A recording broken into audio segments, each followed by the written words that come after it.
அல்லாஹ்விற்காக வேண்டி நாம் என்ன செய்யலாம்? எவ்வளவு அமல்கள் வேண்டுமானாலும் செய்யலாம். நாம் அல்லாஹ்விடத்தில் எவ்வளவு வேண்டுமானாலும் கேட்டு பெற்றுக் கொள்ளலாம்.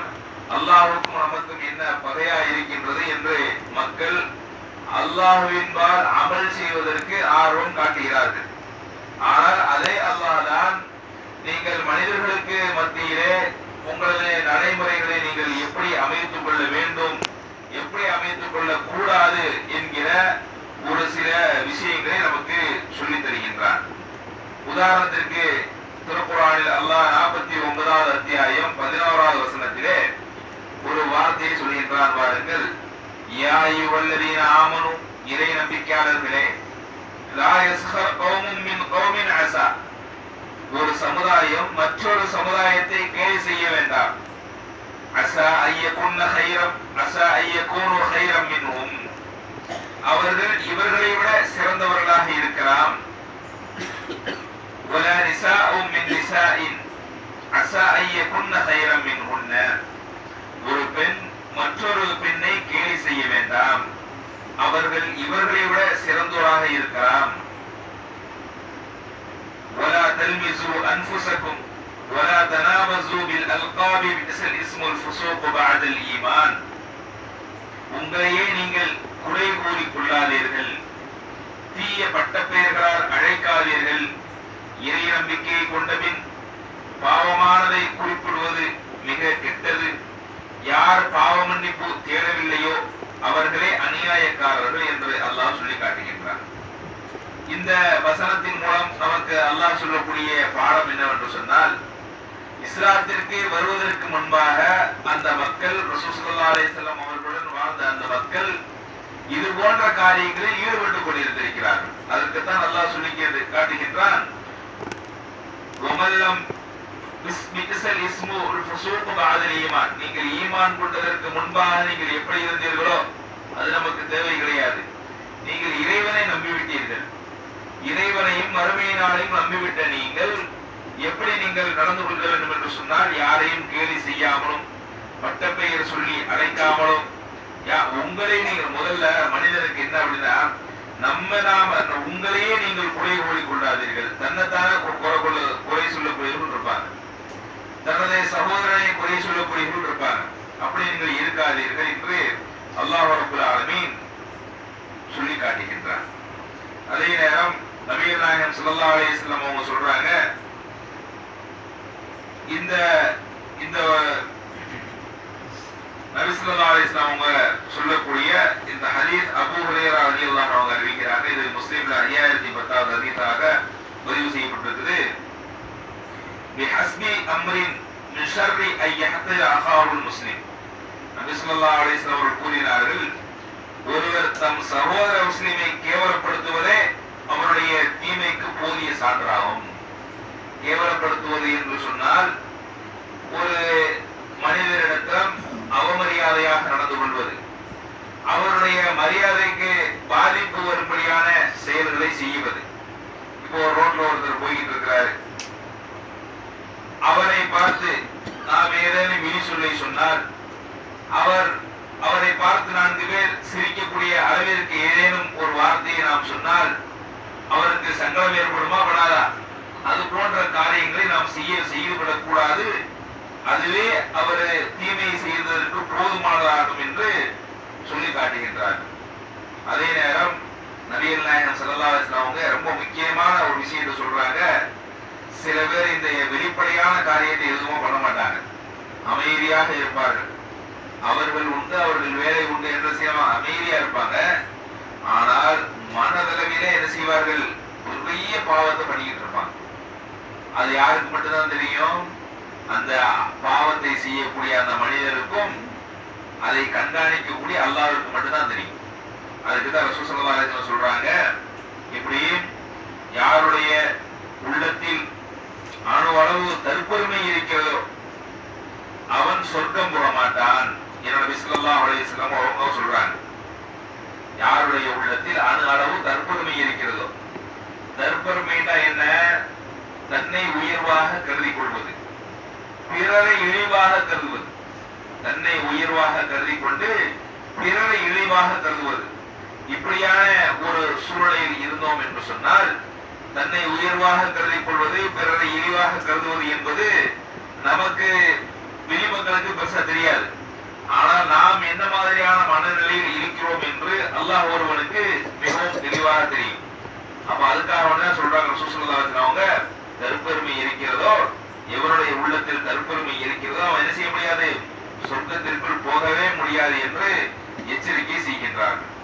எனவே இது போன்ற தீய குணங்கள் நம்மிடத்தில் இருந்தால் அதையெல்லாம் நாம் அகற்றிவிட்டு மனிதர்களை கண்ணியப்படுத்தக்கூடியவர்களாகவும், மனிதர்களுக்கு நன்மை செய்யக்கூடியவர்களாகவும், மனிதர்களுக்கு எந்த விதமான தீங்கும் இழைக்காமல் வாழக்கூடிய ஒரு வழிமுறையை தான் இஸ்லாம் நமக்கு அடிக்கடி போதிக்கின்றது.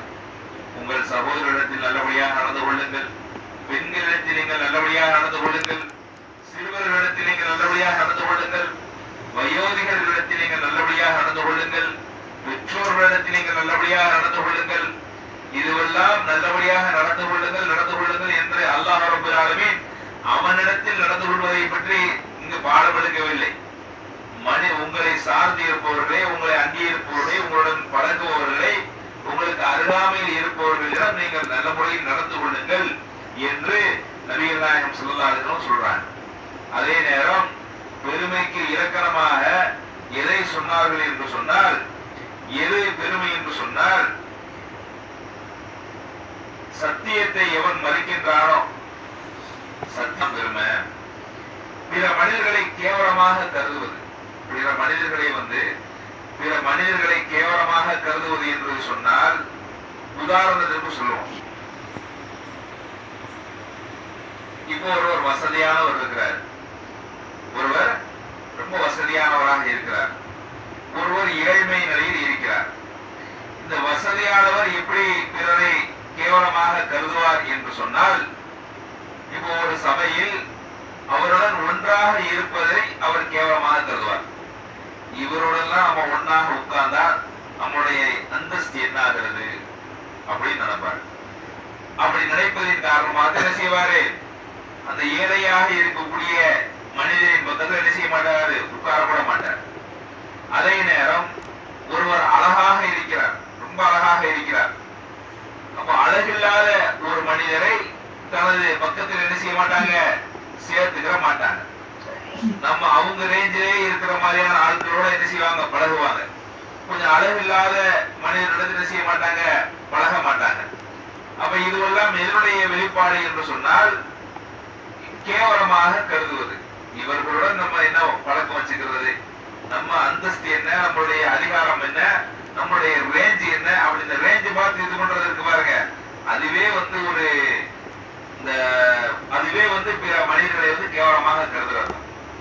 அப்ப அதுக்காக வேண்டிய ரசூல் ஸல்லல்லாஹு அலைஹி வஸல்லம் அவங்கள பாருங்க, அல்லாஹ்வுடைய தூதருடைய பழக்க வழக்கங்களையும் நீங்க பாத்தீங்க அப்படின்னா, யாரை அந்த சமுதாய மக்கள் கொஞ்சம் தாழ்ந்தவர்களாக நினைப்பார்களோ அவர்களை தான் அல்லாஹ்வுடைய தூதர் என்ன செய்வாங்க, நெருக்கமாக வச்சுக்கிடுவாங்க. தனக்கு அருகாமையில் அவங்கள தான் வச்சிருவாங்க. உதாரணத்திற்கு சொல்வதாக இருந்தால், இப்னு உம்மி மக்தூம் ரலியல்லாஹு அன்ஹு கண் தெரியாத ஒரு சஹாபியை தனக்கு நெருக்கமாக வைத்துக் கொண்டார்கள். பிலால் ரலியல்லாஹு அன்ஹு அவர்களை தனக்கு நெருக்கமாக வைத்துக் கொண்டார்கள். பிலால் ரலியல்லாஹு அன்ஹு அவர்களை தனக்கு நெருக்கமாக வைத்துக் கொண்டார்கள். ஏழை முஹாஜிர்களை தங்களுக்கு நெருக்கமாக வைத்துக் கொண்டார்கள்.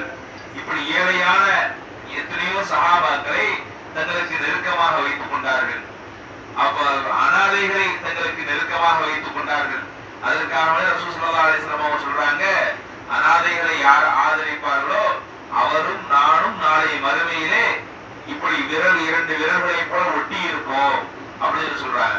அப்ப அல்லாஹ்வுடைய தூதர் மனிதர்களிடம் எப்படி நடந்து கொண்டார்கள் என்று சொன்னால், யார் பலவீனமாக இருக்கின்றார்களோ, யார் சமூகத்திலே மதிக்கப்படாத ஒரு நபராக கருதப்படுகின்றார்களோ அவர்களுடன் தான் ரசூல் ஸல்லல்லாஹு அலைஹி வஸல்லம் அவர்கள் உறவுகளை அதிகமாக வைத்துக் கொள்வார்கள். அவர்களுக்கு தான் அதிகமாக முக்கியத்துவம் கொடுப்பார்கள்.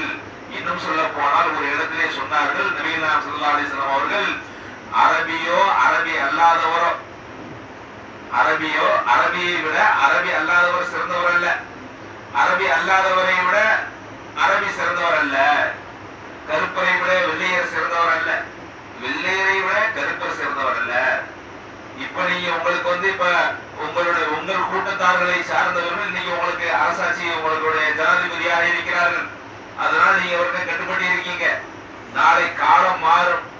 உங்களுக்கு ஒரு அபிசீனிய அடிமையே உங்களுக்கு ஆட்சியாளர்களாக வந்தாலும் நீங்கள் அவர்களுக்கு அந்த ஆட்சி அதிகார விஷயத்தில் நீங்கள் கட்டுப்படுங்கள்.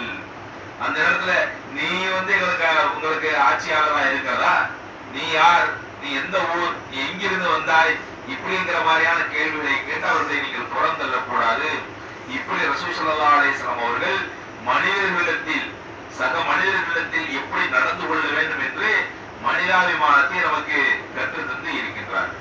எனவே இது போன்ற நம்ம எப்பொழுதுதான் அமல் செய்தாலும் அல்லாஹ் எதை பார்க்கிறான் என்று சொன்னால் நமது அமல்களை பார்க்கறது இல்லைங்க. அது நல்லா விளைக்குங்க.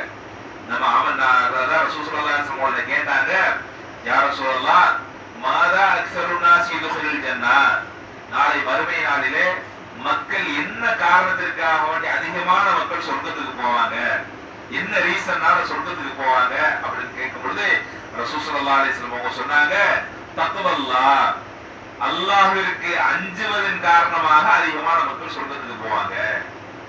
அல்லாஹ்விற்கு யாரெல்லாம் அஞ்சுகிறார்களோ அந்த ஒரு காரணத்திற்காக என்ன செய்வாங்க, அவர்கள் சொர்க்கத்திற்கு நுழைவார்கள். இரண்டாவது காரணம் என்ன, நல்ல குணம். அவரது உள்ளத்தை பார்த்தீங்கன்னா நல்ல குணம், நற்குணத்தோடு இருப்பார். யாருக்கும் எவ்வித தீங்கு விளைக்க கூடாது என்று நினைப்பார். யாரையும் கேவலமாக கருத மாட்டார், யாரையும் இழிவுபடுத்த மாட்டார், யாருக்கும் அநியாயம் செய்ய மாட்டார்.